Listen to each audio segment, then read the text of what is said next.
Well,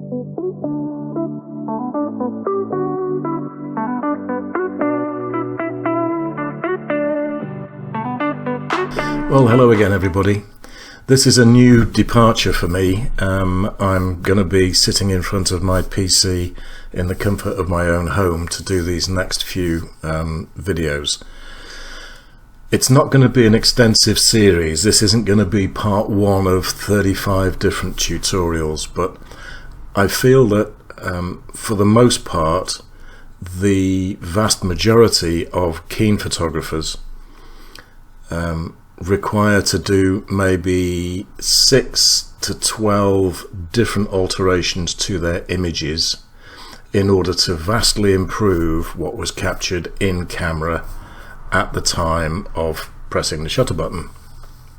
But my intention with these videos is to emphasize the important aspects of photo editing that I believe the vast majority of photographers will need to use time and again in improving their images.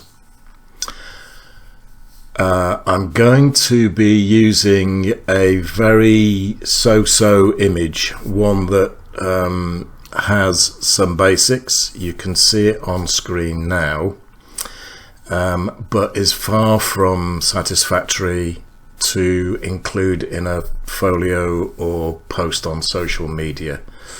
So the intention is to take a so-so image and see what we can do to improve it. Now, different people are going to either agree with me or disagree with me about how I go about editing my photos. Something I want to emphasize from the very beginning is the fact that there's always more than one way to skin a cat, as we say here in the UK. There are various ways around editing photos. You can start in a different order, you can use different tools to a certain extent and still end up at the same improved image at the end of the day. So that's point number one. Point number two, a lot of people frown about editing and certainly over editing their images. Now, I want you to think about this, because I am going to go into a point with this image whereby some of you will think that I've gone too far and it's cheating. But what I would ask you to bear in mind is, what do you call cheating? How do you define cheating? Because if you think about it, the very moment that we take the image, that we press the shutter button, the camera is lying already. The colors that the camera sees aren't the same as we see with the human eye, and they will vary from manufacturer to manufacturer. So that's point number one. Point number two, we are not cheating, but we're distorting reality depending on what lens we use, depending on what shutter speed we use. All these things come into play. We're also, of course, cheating, certainly bending reality, when we change a color image into monochrome or black and white. So I personally don't have an issue with editing images. There are degrees, and there is a point where you have to say to yourself, that's it. If I go any further, it's going to be either ruined or just taken too far away from the original scene that I saw. So I think without too much more waffling, we ought to get stuck in, and I'll take you through the basic steps. So when you first open your editing software package, this is the kind of view that you are presented with, which can seem daunting, but they all are laid out in a similar fashion. With regard to Affinity, I am going to open a couple of images to begin with, and I want that one, and also, where is it, that one. So we have two images open on the screen.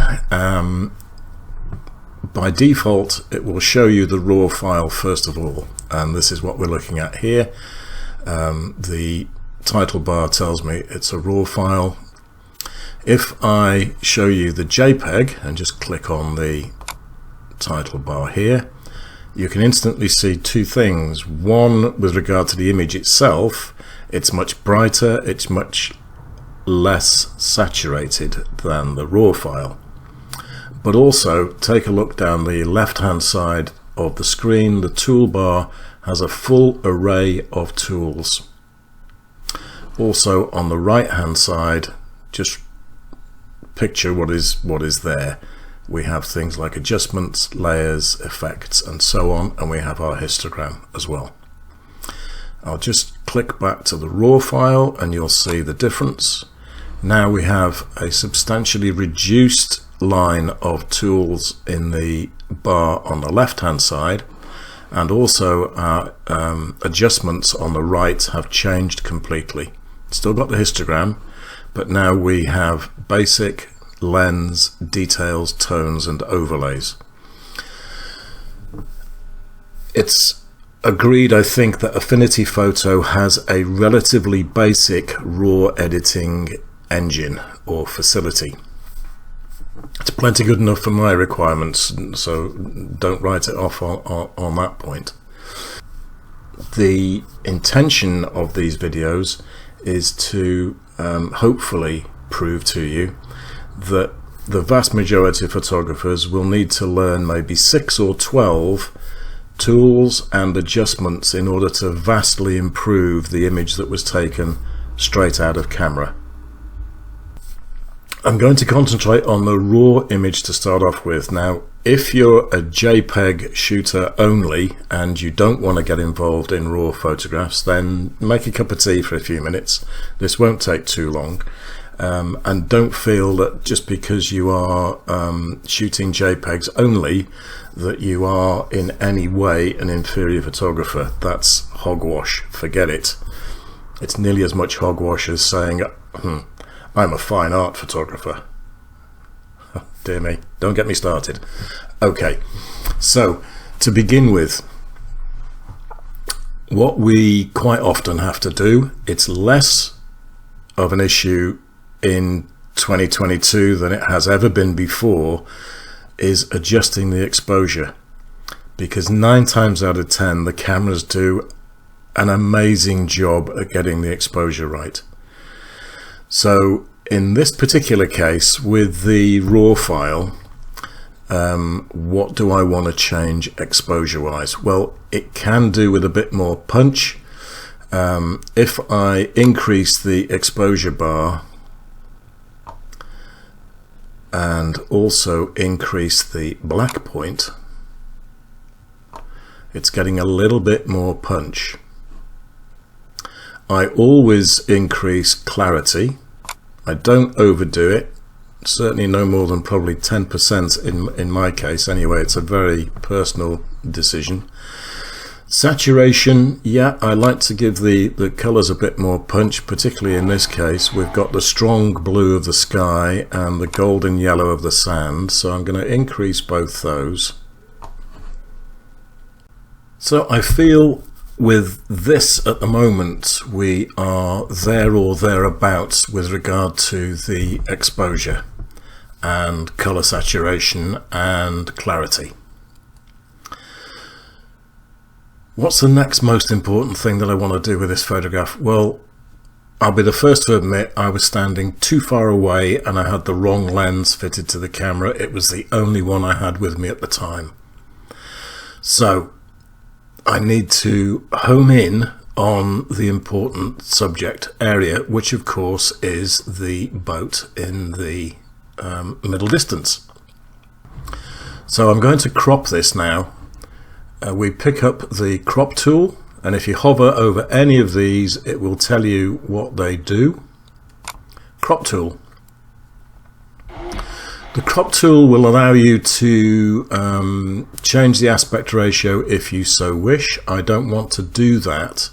I want to keep it as is. So at the moment it's telling me it's unconstrained, which means that if I grab any of these bars, left, right or middle, I can squash it, do whatever I like with it. I can make it an odd size, in other words. So when it comes to cropping, I'm going to keep it to the original ratio, and by doing that it means that no matter what I do with these corner handles, it will always keep the same ratio. What I want to do is to make the little yacht in the middle of the frame here. I want to position that on the third, so I'm going to be traditional in this particular case. I want a bit more in than that, I think, there. Somewhere about there, I think I'm going to be quite happy with. Now, one of the cardinal sins in landscape photography is having a horizon that is not level.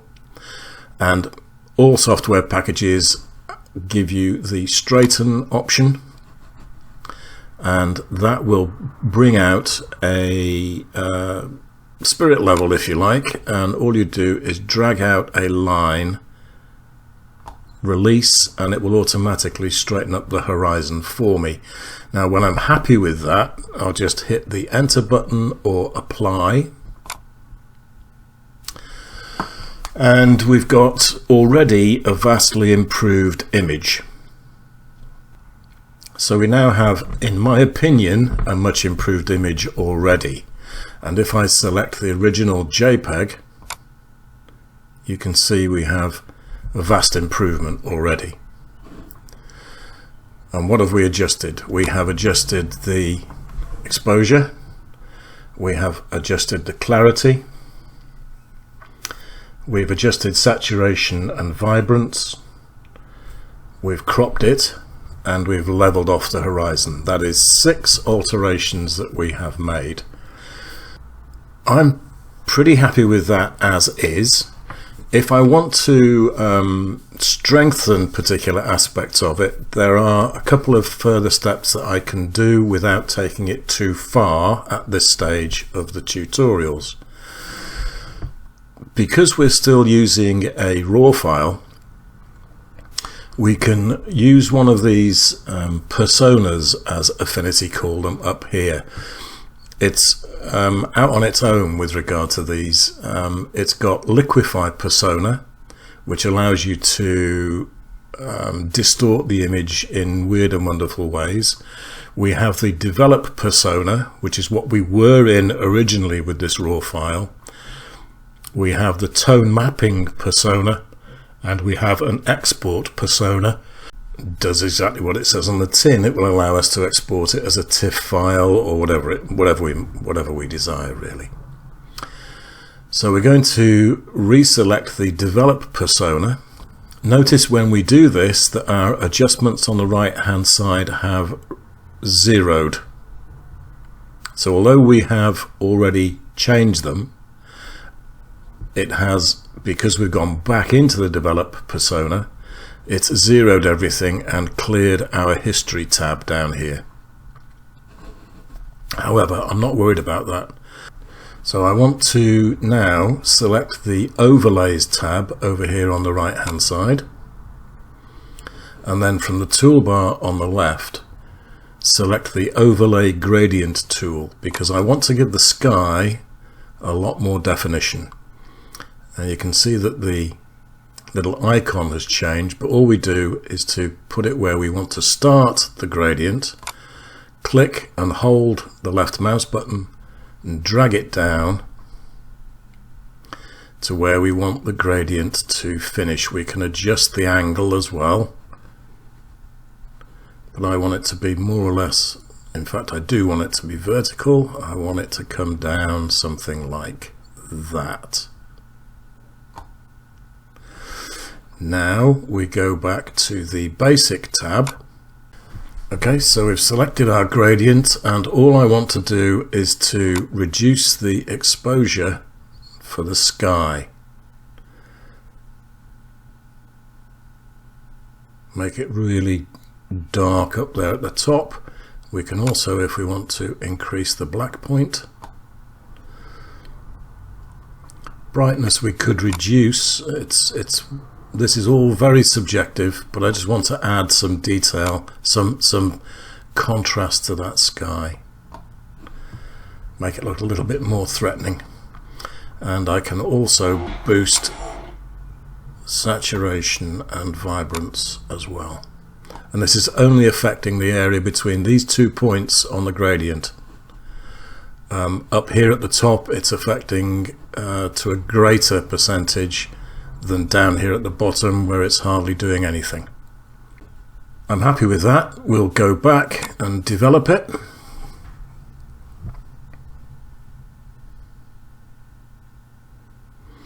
And again, I'm just going to show you the original JPEG as a comparison. I hope you'll agree there's a big difference between the two images. Now, just let me pick up the magnification tool. I'm still very happy with the amount of detail we have in this. Bear in mind, it's a Fujifilm X-E2 original. So it's only 16 megapixels, but I'm very, very happy with the amount of detail that it's retained. I'll just zoom out and center it. So at that point, I would be more than happy to save that and to possibly use it exactly as is. Now, in the next tutorial, I'm going to take this same image to 2 or 3 stages further on to see exactly what else we can do if we decided to, if we wanted to take it further. But for the time being, I'm going to wind up this little tutorial just to give you an idea of how I personally go about editing my photos. And I'll just recap. We have changed exposure slightly. We've increased clarity. We have increased color saturation and color vibrance. That's 4 adjustments we've made. I think we also adjusted the brightness slightly and the black point. That's 6. We cropped it, we leveled it, and then we added a gradient tool. I think that's about 9 changes we've made to this image since we started with it. So, you know, we're in that sort of ballpark. So if you can get your head around these adjustments that I've shown you, you'll be well on the way to being able to vastly improve more or less any of your images. That is, unless you are specializing in things like focus stacking and long exposure photography. With those exceptions, then these few changes that we've made today should enable you to make vast improvements to your images. Let me know what you think about this first tutorial. It's the first one I've ever done. It's probably going to be rubbish. And if you've got any specific requests that you want me to cover, please let me know in the comments down below. I'll also be more than happy, this might be taking it a step too far, but I'll be more than happy to work on any image that any of you watching would like me to edit on your behalf. So until the next time, I'll say enjoy your photography, even after watching this. Stay safe, and I'll see you really soon. Bye bye for now.